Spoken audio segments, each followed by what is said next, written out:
केंद्राप्रमाणे राज्य सरकारी कर्मचाऱ्यांना सुधारित राष्ट्रीय निवृत्ती वेतन योजना लागू।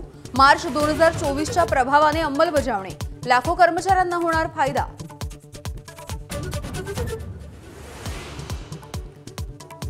राज्य मंत्रिमंडळाच्या बैठकीमध्ये 7015 कोटींच्या गिरणा नदी जोड प्रकल्पाला मान्यता। नाशिक जळगाव जिल्ह्यासाठी महत्त्वाचा प्रकल्प।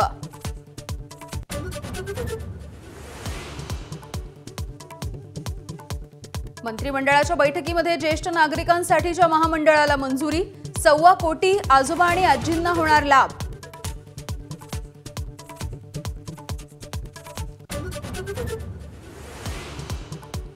महिलांना बंदूक बाळगण्याची परवानगी द्या, मी बंदुकीचं वाटप करीन। शिंदेंच्या शिवसेनेच्या पदाधिकाऱ्याच्या वक्तव्याची विदर्भात चर्चा। रोहित पवारांचा पलटवार। बदलापुरातल्या पीडित चिमुकलीच्या पालकांनी एबीपी माझाशी बोलताना मांडली कैफियत। आपबीती ऐकून महाराष्ट्र गहिवरला, तर व्यवस्थेच्या विरोधात तीव्र संताप।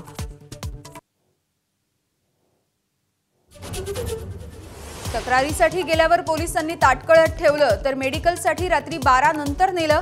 बदलापुरातील पीडितेच्या पालकांकडून इन्स्पेक्टर शुभदा शितोळेंचा पर्दाफाश।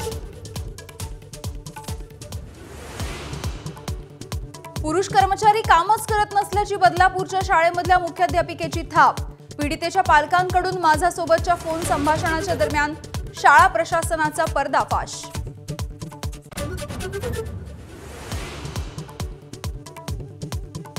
पीडित महिला घरामधूनच EFIR दाखल करू शकतात। महिला अत्याचाराच्या पार्श्वभूमीवरती जळगावात मोदींकडून कायद्याची आठवण। अप्रत्यक्ष बदलापूर पोलिसांचीच पोलखोल।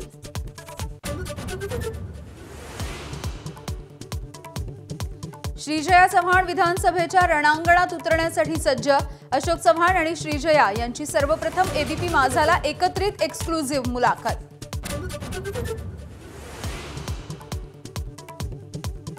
मनोज जरांगे आणि सरकारमध्ये समन्वयाची भूमिका बजावण्याची अशोक चव्हाण यांची तयारी। विधानसभा निवडणुकांची लॉटरी होऊ न देण्याचंही आवाहन।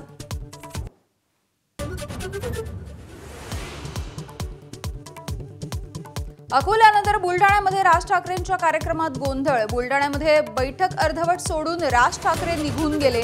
गोंधळामुळे राज ठाकरे निघून गेल्याची शक्यता।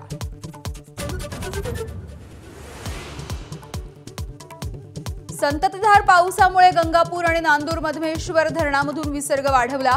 गोदावरीच्या पातळीमध्ये वाढ। नदीकाठावरच्या मंदिरांना पाण्याचा वेढा।